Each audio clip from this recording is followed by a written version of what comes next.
What's going on, guys? On today's episode of Forward Progress, I talk with Coach Pat McCann, offensive coordinator and wide receivers coach at Fresno State.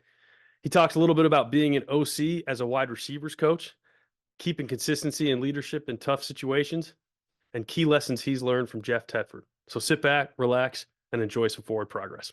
Coach, what's going on? Thanks for jumping on. How are you? I'm good. I'm good. Appreciate you having me. Yeah, absolutely. It's a busy time of year, just getting into that spring ball season. You said you're just finished up with practice 3. Yep. Got 4 tomorrow. Okay, and then, go on spring break. How's everything looking so far? Feel good about it, or Yeah, it was nice finally putting on some pads yesterday, Mm, because our guys, I mean, they've been doing so much on their own already. And, first couple practices are just helmets. So they've been itching to get pads on. So it was nice to see them actually get to do that yesterday.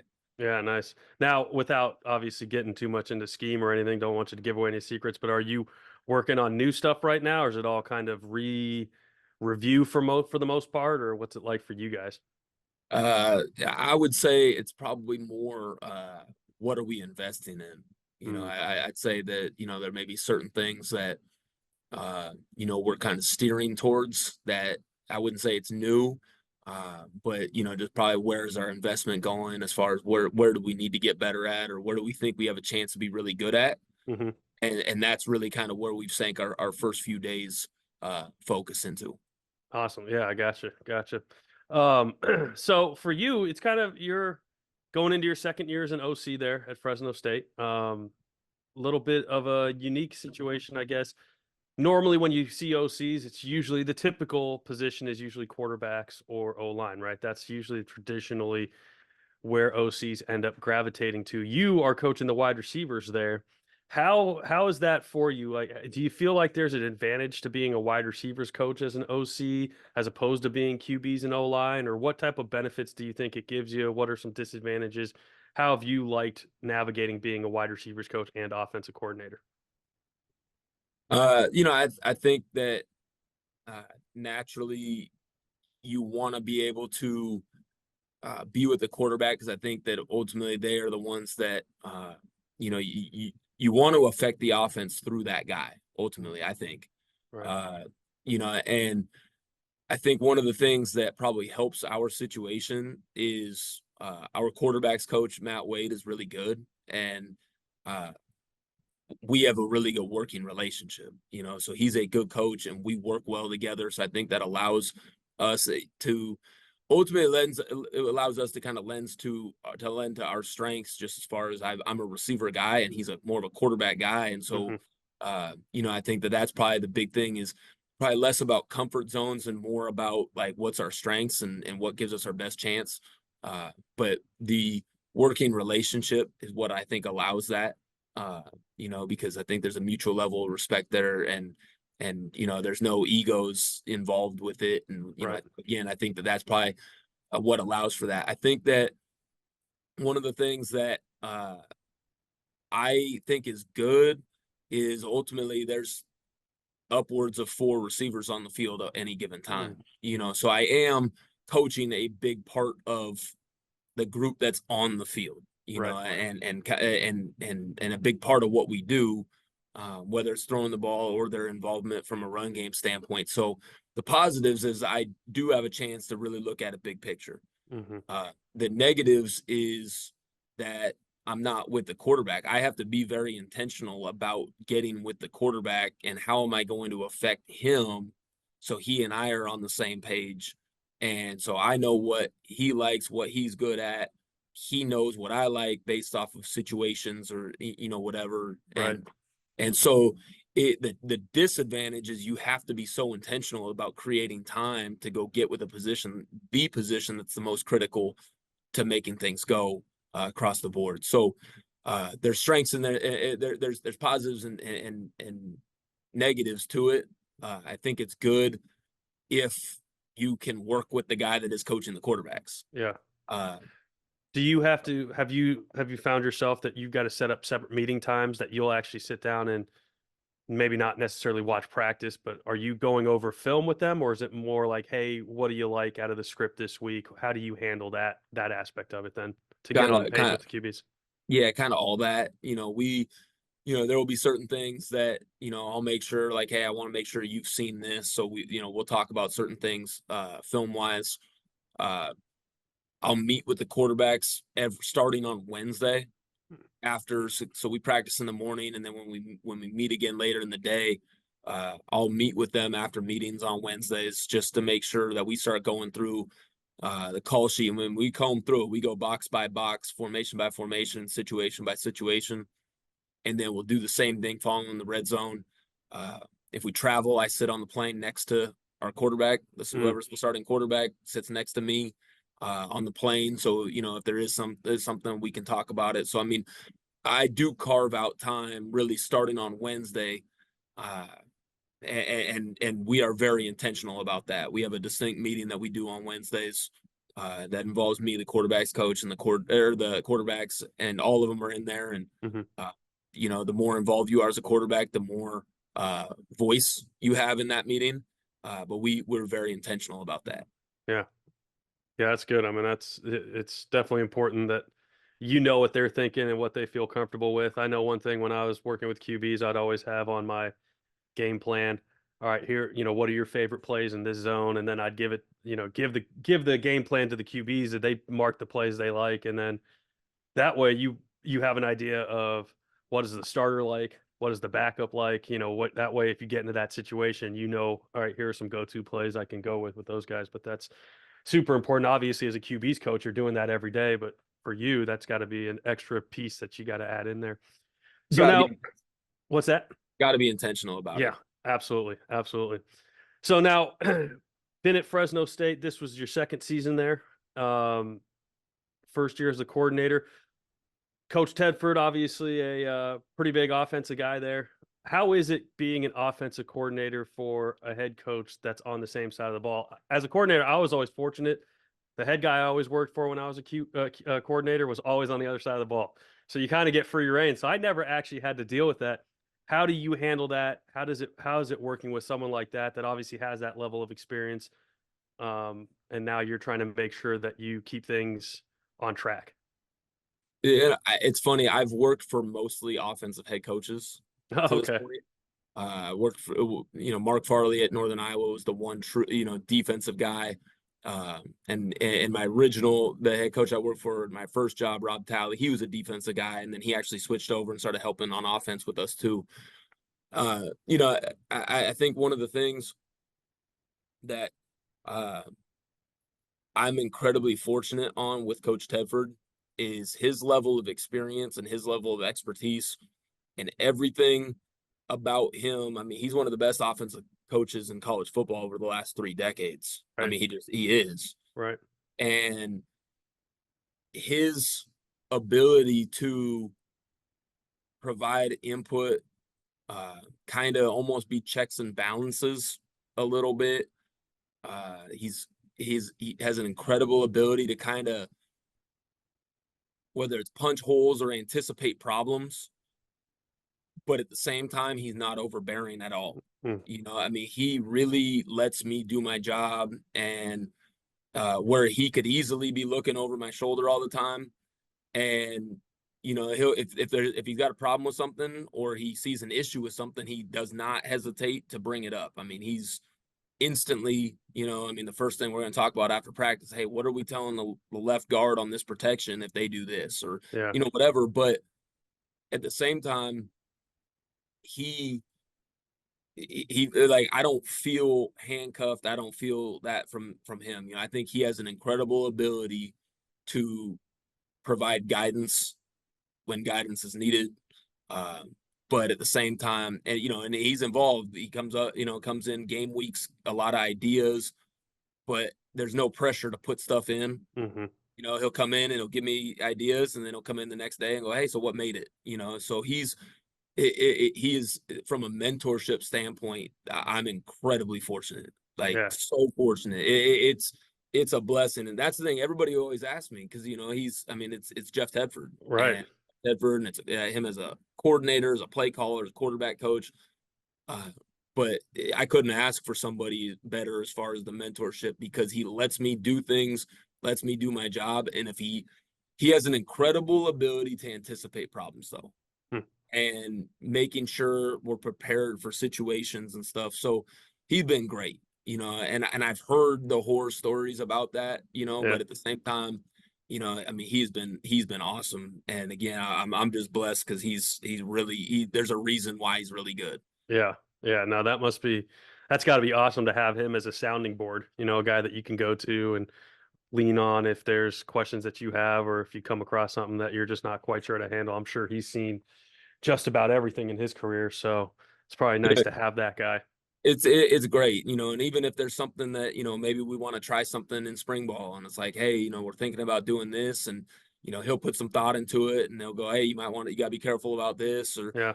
it's been great, and again, like I I know that, it's kind of like when you coach the position that the head coach cut his teeth with. That's Right. tough.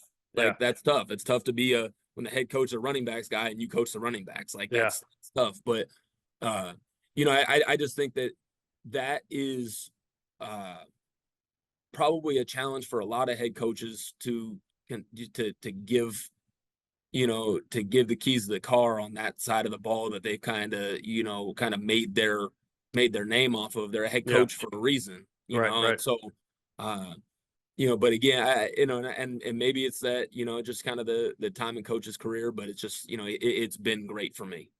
Awesome. Yeah. Now obviously he's done a great job and is able to, like you said, he can see problems before they happen and prepare for them.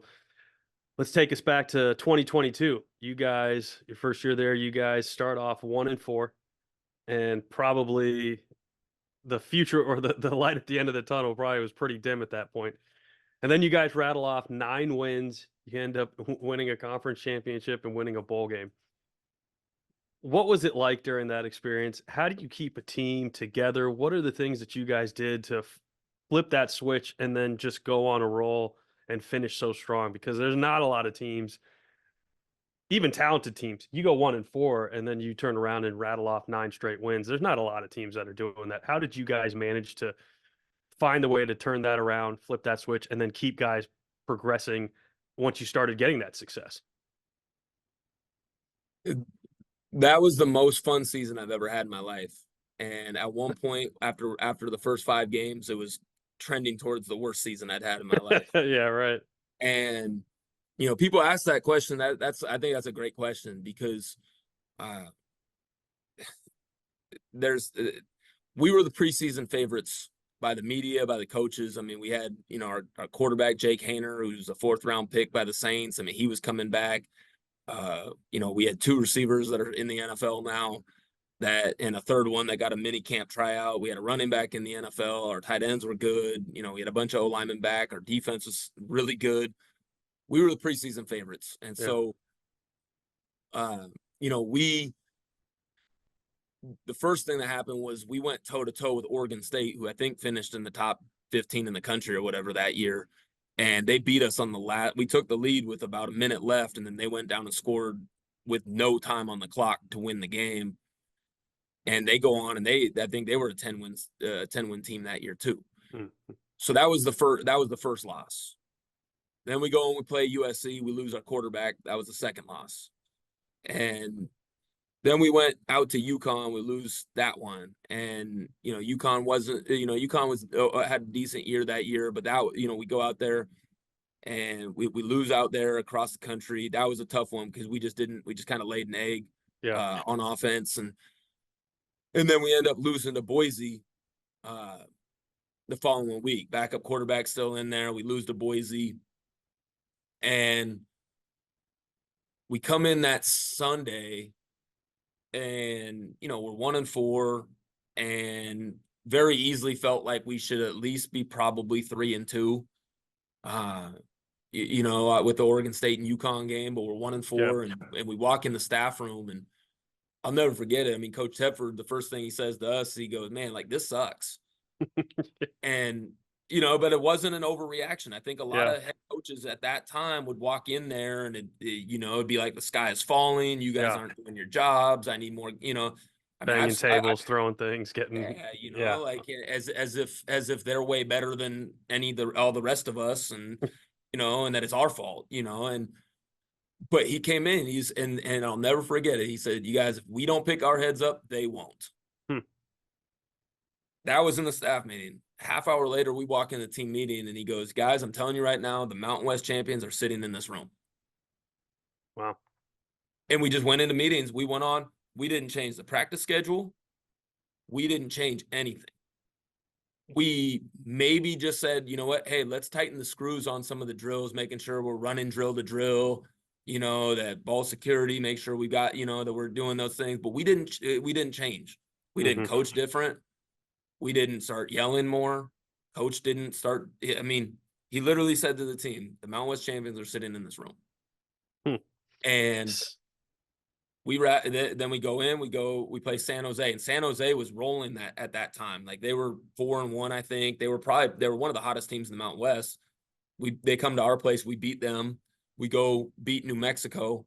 Jake Hainer comes back. We end up having the most epic comeback I've ever been a part of against San Diego State. You know, we were down 28-17 with about 2.5 minutes to go, and we end up coming back and winning that game. Oh, nice. And so, you know, we recover an onside kick. And I mean, it was kind of one of those things where it's not over till it's over type of moments. Right. And at that point, I mean, it was done. Like, it's a wrap at that point. Like, you know, now we've won 3 straight. Now we're Yeah. back 4, and hey, you know, hey, look out, we're rolling. And then the cool thing was the last time that we lost was Boise, and then we went back and played them in the Mountain West Championship and ended up winning that game. So, you know, I just think the thing that I took from it was the level of consistency in the leadership starting at the top and not overreacting, because that was not going to be the answer. Like that Yeah. wasn't going to get us to start playing better. It was like we just got to play better. Like we just got, Right.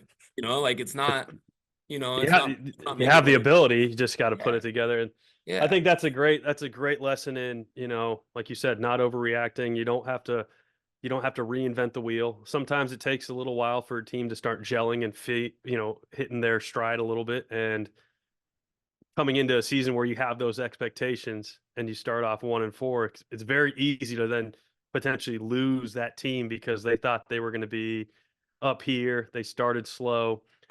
A lot of coaches would probably make that mistake, like you said, of overreacting and trying to change too much, as opposed to just staying consistent, knowing what you guys have done in the past or what you're capable of doing and just trusting in the process.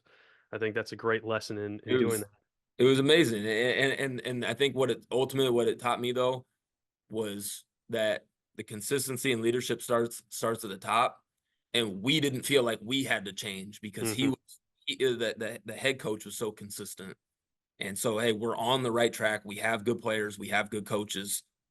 Let's just lock in and just do what we know what we can do. Yeah, absolutely.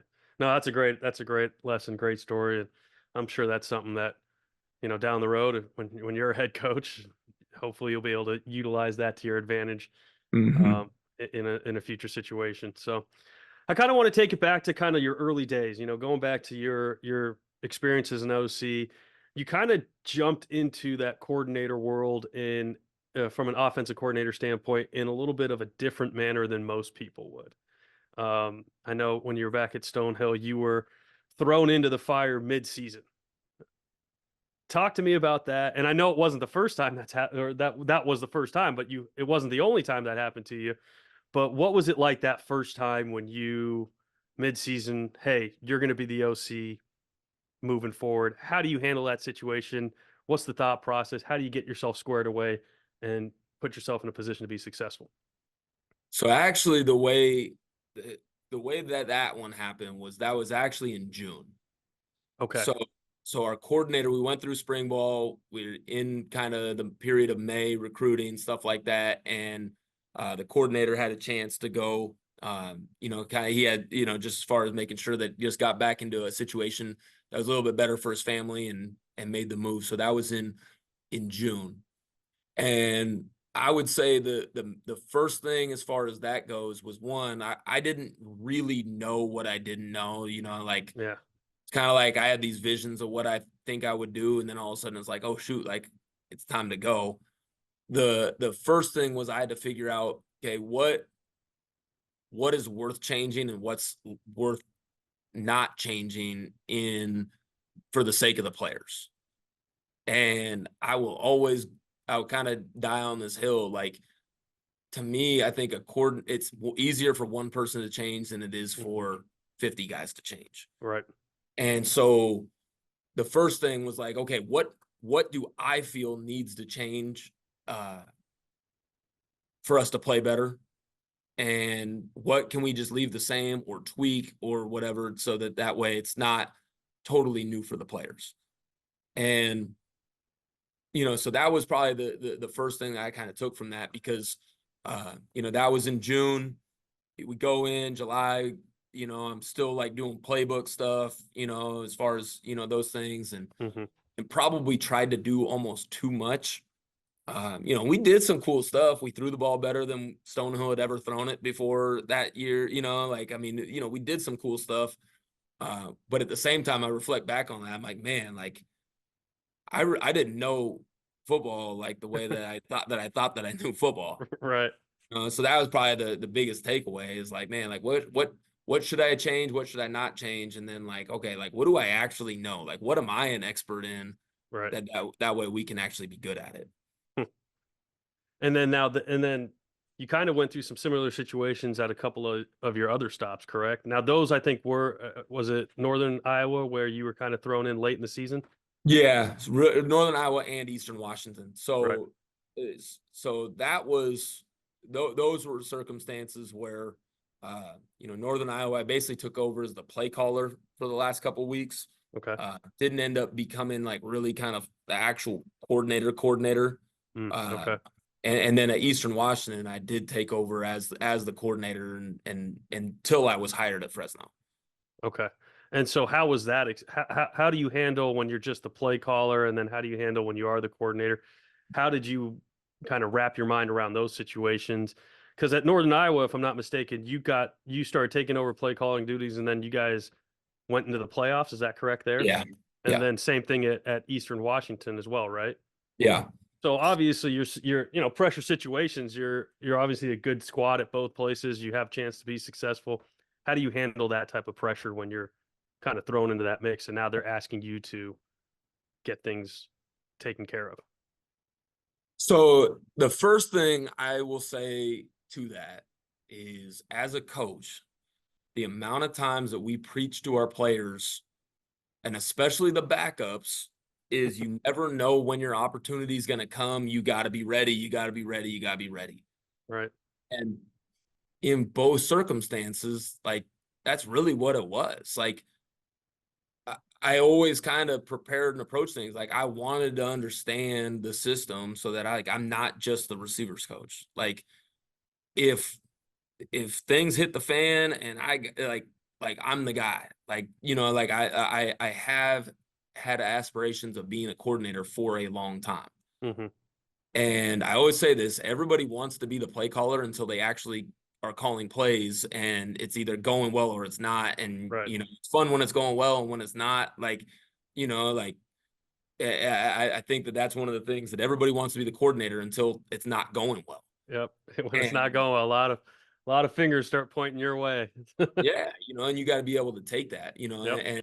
and the good and the bad, and that's one of the things you have to embrace that. And so for me, like, I think that's the first thing, is you're always preaching, you got to be ready. Well, it's the same thing. Coaches got to be ready too. Like, Mm-hmm. things happen. They were not like good circumstances of why I got in those positions. Right. And they were different, different things happen. But like, at the end of the day, like, when the head coach calls me in and says, this is what's happening, like, you don't have time to think about it and dwell on it. It was not easy, like, as far as, you just got to literally pick up and go. And so I think the thing that I appreciate, one is the players in both circumstances.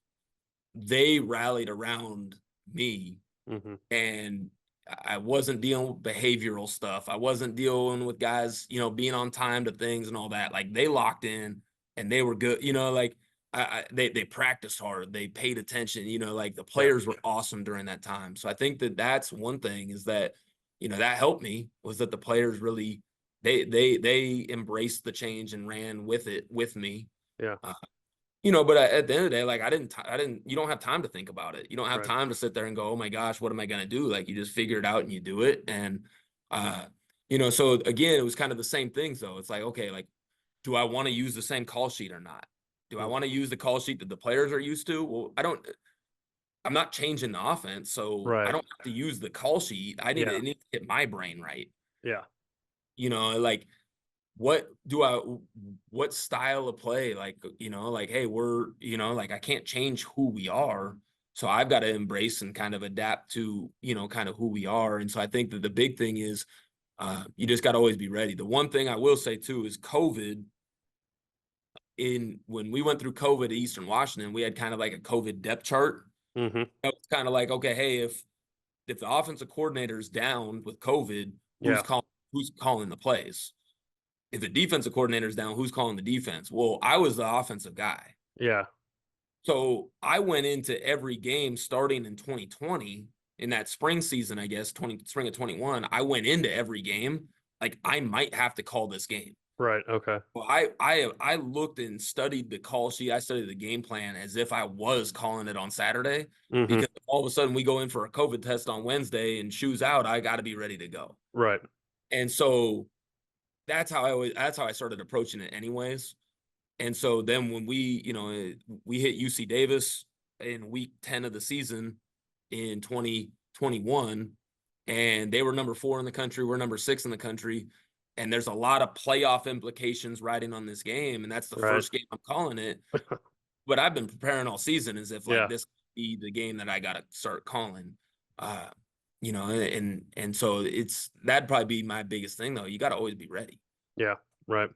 Looking back, when you reflect on it, is there anything that you wish you had done differently? Or let's say a few years down the road, you're at another place, you get thrown into that situation. Is there something that you would take from those previous experiences that you would then apply moving forward, or, suggest to anybody else that ends up in that situation, hey, do it this way, or I would do it this way again if I could? Anything that you can think of? Yeah, I mean, I think the most important thing is you got to be you. Like you got to be you. And so, now what I do on Friday nights, for example, is different than what I did on Friday nights when I took over midseason Mm-hmm. before the games. And if I could go back, I would do what I do now on Friday night. Yeah. But at the same time, what I did then, I did my Friday nights. I didn't try and be the last OC on Friday night. Right. I didn't try to run unit meetings on Tuesday morning to start the game. I really did say, like, I'm gonna be me. Mm-hmm. And I'm gonna do it my way. I like me trying to be like the last coordinator is not the answer, because at the end of the day, it's not nothing against them. It's just the players are gonna see right through that. Right. And ultimately, you know, you want to take ownership on what you're doing. So that would be my biggest advice to somebody, is just if all of a sudden you're thrust into that, like, you don't have to just keep doing what you're doing, as far as kind of like the non-football operational stuff. Yeah. You can't really change a whole lot, like, as far as like during the season. You can tweak things and kind of alter things that Right. makes it better. Now, again, like you said, though, like I was on teams that we were getting ready for the playoffs, Right. and so it wasn't like I was like overhauling, I wasn't in the position because I had really bad coordinators before or Right. something. Sure. And, Sure. and so it wasn't like a bunch of things were broken, but I had to make sure I did it the way that I saw best. Uh, and so Otherwise, that, otherwise, those kids aren't going to buy into it because they know that it's fake. yeah. And there's certain things that it's like, man, like if I see something, one little thing that I could improve that I think could make a big difference, like, I'm not overhauling things. I'm making that one little change. Right. How would you say your philosophy then as an OC has changed from when you were an OC at Stonehill to now here you're at Fresno State? How have you kind of developed, not schematically necessarily, but what's changed from a philosophical standpoint for you? Yeah, I think a lot's changed since Stonehill. I look like, that was 12 years ago, Mhm. and Yeah. so, I think probably uh I think probably the thing that's changed the most for me philosophically has been, even just probably over the last year and a half, is not try like, I think you have to have stuff that you hang your hat on. Like, when the bullets are flying and I always, in the fog of war, like, what did the players like, what are we gonna hang our hat on? Like, in the Right. run game, in the pass game. And I think in the past, because I've always been around a lot of volume of offense, Hmm. and I think being able to give the players something that they truly major in and that they have so much confidence in, that's like, man, like, just call this and we're good. And that was one of the things, kind of going back to the Eastern Washington thing, was like, that was one of the things when the players kind of rallied around me. It was like, hey, coach, man, you just call fits, we'll get open. Like, Hmm. I got you. Like, Yeah. that was their mentality, because they just had a ton of confidence in that play. And so, I think it's the same thing in the run game. Uh, I think I think that with all the different fronts and weird coverages, three safety stuff and all that, like guys got to be able to, like, they got to know how to adjust to all the different things that they're going to see and all that within a game. And so I think that, just again, not getting into schematically, but more philosophically, like, man, like, what do you hang your hat on? Hmm. Like, truly hang your hat on, and what are you as a coach an expert on, and in turn going to help your players become experts on. And that's, I think that, again, I just think that over the years I probably tried to do too much or whatever, and I think just really kind of honing in on going, like, no, like, I'm gonna really commit to this, and then I'll grow from there, has probably one of my main points of emphasis. uh that's probably the biggest change for me, and again, I think the other thing is just, uh really, over the years I've really tried to spend time. You think as an offensive coach, you think you got all these answers, like, oh, this is cool, or you watch somebody run something and you're like, oh, like, Yeah. that's cool. And then you talk to a defensive guy and you're like, no, we should easily be able to fit that. The guy that's just an MA by this guy, and Right. it's like, and so I've really tried to lean into, uh, understanding defense and understanding, what are the stress points of defenses, like, what actually gives coordinators problems, what are they coaching their players on? Hmm. Like, because I just think that I look back, like, last year, like, I've got certain tendencies that I look back and I'm like, yeah, like, that's a glaring tendency. Yeah, that's easy. You can easily communicate that to a player. Right. Like, hey, if the back and the tight end are right here, you're going to get 80% run. If they're over here, you're going to get 90% pass. Like, Right.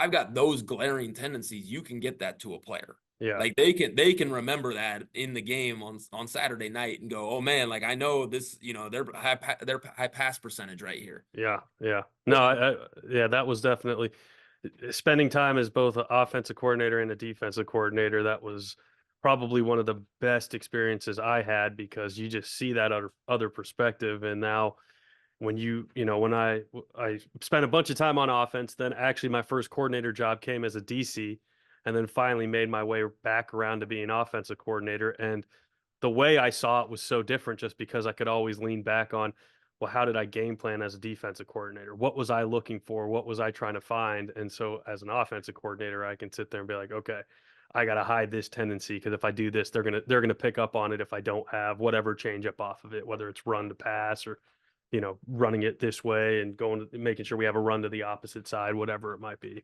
Exactly. I just, the more time that I've spent, and that was one of the biggest things, kind of like you're saying, like, hey, like, how is it working for an offensive head coach? Well, working for a defensive head coach that's had so much success, like Mark Farley at Northern Iowa, I learned a ton about defensive football.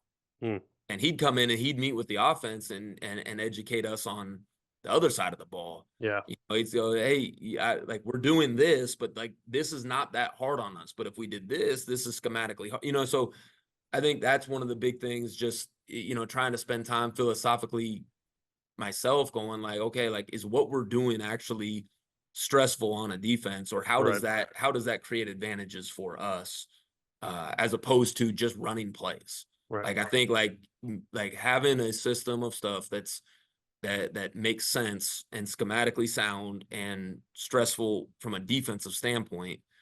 And again, like I just think that ultimately it comes back to like that's going to make me a better play caller the more that I understand that stuff. Yep. Absolutely.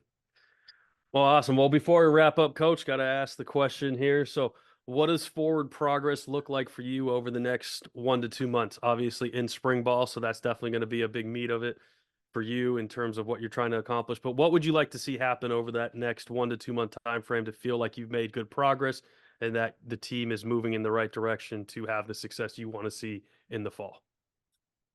I go back to those hang your hat plays, the stuff that we're saying this is who we are, like I want to see just kind of the growth and the understanding, the execution of that stuff. I think that that's what kind of lends into a productive summer is like, okay, have we made the progress we need to in the areas that we're saying like this is our identity as an offense, and so I think that that's the growth that needs to happen, and that would be forward progress for us is like, man, like we own our identity plays. Hmm. Yeah, absolutely. Awesome. Well, Coach, I appreciate your time. I know it's a busy time for you, and you got practice for tomorrow morning. So, want to let you go so you can get some rest and get ready for it. But thanks again for jumping on, and I look forward to keeping an eye on you guys this fall and seeing how you guys do.